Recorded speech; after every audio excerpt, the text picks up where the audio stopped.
এক সাহাবী, এক নারী, সুন্দরী নারী, উনি খেজুর বিক্রি করেন, হাদিসে আছে।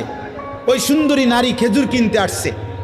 নারী যখন খেজুর দেখার জন্য হাত বাড়াইছেন, ওই সাহাবীও ওনার সামনে হাত বাড়াইয়া খেজুর দিতে লাগছেন।